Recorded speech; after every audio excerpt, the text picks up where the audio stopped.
Hi friends, అందరికీ నమస్తే. Welcome to mini logs. ఈరోజు వీడియో వచ్చేసి సీజన్లో వచ్చింది కదా, టమాటా పండు మిరపకాయల పచ్చడి ఎలా చేయాలి ఏంటి అనేది ఇప్పుడు మనం వీడియోలోకి వెళ్ళి తెలుసుకుందాం. ఈ టమాటాలు పండు మిరపకాయలతో నిల్వ పచ్చడి అంటే సంవత్సరం మొత్తం ఉండేటట్టు చట్నీ చేసుకోవచ్చు, పచ్చడి పెట్టుకోవచ్చు. కానీ చాలా బాగుంటుంది, టేస్ట్ కూడా సూపర్ ఉంటుంది. పండు మిర్చి ఉన్నాయనుకోండి, ఇంట్లో ఎన్ని రకాలైన పచ్చళ్ళు చేసుకోవచ్చు అనమాట. నేను ఈరోజు మీకు టమాటా పండు మిరపకాయల పచ్చడి ఎలా చేయాలి ఏంటి అనేది నేనైతే ఇప్పుడు చూపిస్తాను. రండి మనం వీడియోలోకి వెళ్ళి తెలుసుకుందాం. కదా, ఒక క్లాత్ పెట్టి మంచి శుభ్రంగా తుడుచుకోవాలి, లేకపోతే తడి ఉండడం వల్ల చట్నీ అనేది తొందరగా పాడవుతుంది.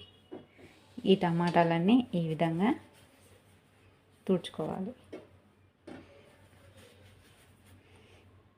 ఈ పండు మిర్చి కూడా అలానే తుడుచుకోవాలి. ఎక్కువ వాటర్ అనేది తొడిమల దగ్గర ఉంటాయి కాబట్టి ఈ తొడిమలు కూడా తీసేయండి. తీసేసి నీట్గా అన్నీ ఈ విధంగానే తుడుచుకోండి. పండు మిర్చి మొత్తం ఇలా తుడుచుకున్న తర్వాత వీటిని మనం మిక్సీ పట్టుకోవాలి కాబట్టి ఇలా చిన్న చిన్న ముక్కలుగా కట్ చేసుకోవాలి. అన్నీ ఈ విధంగానే కట్ చేసుకోండి. కానీ టమాటా పండు మిర్చి చట్నీ అయితే చాలా బాగుంటుంది, టేస్ట్ కూడా బాగుంటుంది. అన్నంలోనైనా వేసుకోవచ్చు, దోశలకైనా ఇడ్లీలకైనా పనికొస్తుంది. ఇప్పుడు పండు మిర్చి మొత్తం ఈ విధంగా కట్ చేసుకొని పక్కన పెట్టుకోవాలి. ఇప్పుడు టమాటాలు కూడా సేమ్ అలానే కట్ చేసుకోవాలి.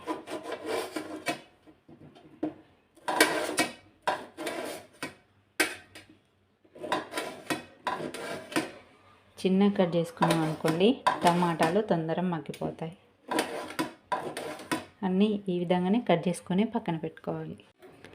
ఇప్పుడు టమాటాలు కూడా అన్నీ ఈ విధంగానే కట్ చేసుకున్నాం కదా, ఈ సైజులో కట్ చేసుకుంటే సరిపోతుంది. ఆన్ చేసుకొని ఒక కళాయి పెట్టుకొని అందులో కొంచెం ఆయిల్ వేసుకోవాలి. ఆయిల్ ఈటెక్కింది కదా, ఇప్పుడు మనం ఇందులో టమాటాలు వేసుకొని మగ్గించుకోండి.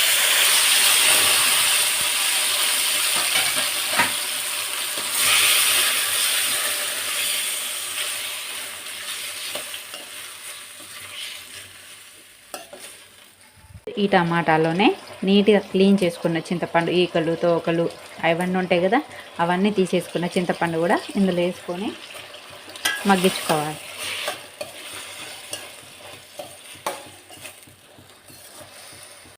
ఈ టమాటాలు మాడకుండా మధ్య మధ్యలో మూత తీసుకుంటూ కలబెట్టుకుంటూ ఉండాలి.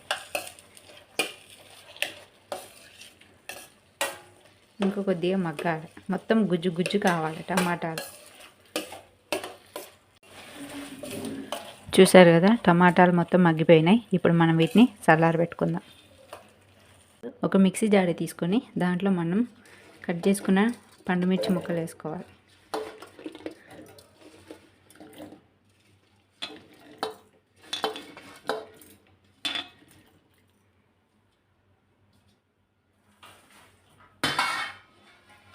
దీంట్లో కొన్ని ఎల్లిపాయలు కూడా వేసుకోండి. అలానే దీంట్లో కొంచెం జీలకర్ర. మనం టమాటాలలో చింతపండు వేసినాం కాబట్టి అవసరం లేదు.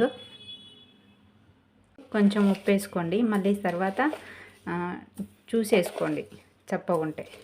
నేను అందాజ బట్టి వేస్తున్నాను.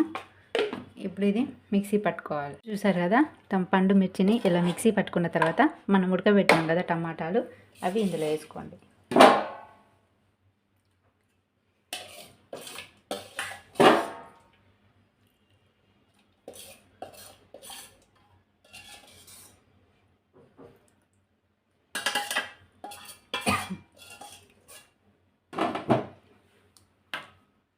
టమాటాలు వేసుకున్న తర్వాత దీంట్లో కొంచెం ఆవపొడి వేసుకోండి. అంటే మెంతులను ఆవాలు పొడి చేసిన పౌడర్ అన్నమాట.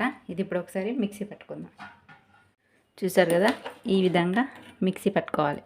మీరు కావాలంటే కొంచెం బరక కూడా పట్టుకోవచ్చు. ఇప్పుడు మనం ఇందులో ఉప్పు సరిపోయిందో లేదో చూసుకోవచ్చు.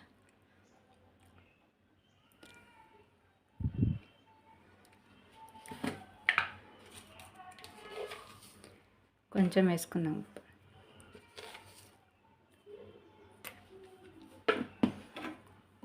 దీన్ని మళ్ళీ తాలింపు పెట్టుకోవాలి.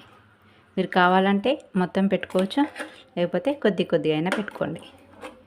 ఇప్పుడు దీన్ని ఒక బౌల్లోకి వేసుకుందాం.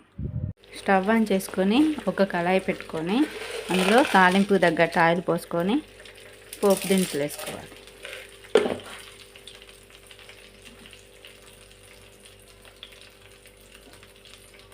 అలానే కొంచెం జీలకర్ర కూడా వేసుకోండి.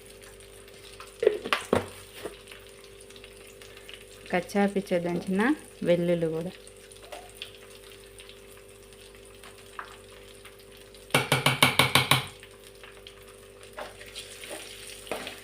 ఒకసారి కలుపుకున్న తర్వాత 4-5 ఎండుమిర్చి వేసుకోండి. మీరు కావాలంటే చుంచేసుకోవచ్చు, లేకపోతే ఇలా పొడుగు వేసుకోవచ్చు.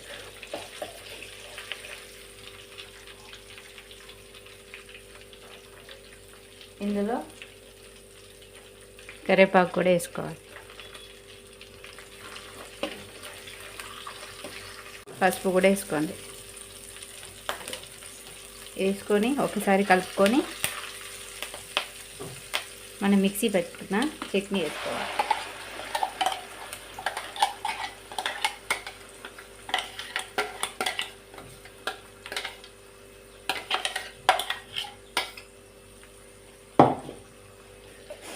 వేసుకున్న తర్వాత 2 నిమిషాలు కలబెట్టుకోవాలి. అంతే, ఎంతో టేస్టీ అయిన టమాటా పండుమిర్చి పచ్చడి రెడీ అయిపోయింది. చూస్తుంటేనే నోరూరిపోతుంది కదా. వేడి అన్నంలో వేసుకొని తింటే మస్తు ఉంటుంది, చాలా బాగుంటుంది. ఈ పచ్చడి దోశలకైనా కూడా బాగుంటుంది. ఇది ఒక బౌల్లో పెట్టుకొని లేకపోతే ఒక సీసాలో పెట్టుకొని మనం స్టోర్ చేసుకోవచ్చు. ఇది స్టోర్ అయ్యే కొద్దీ టేస్ట్ అనేది ఇంకా చాలా బాగుంటుంది అన్నమాట. అంతే, టమాటా పండుమిర్చి పచ్చడి రెడీ అయిపోయింది.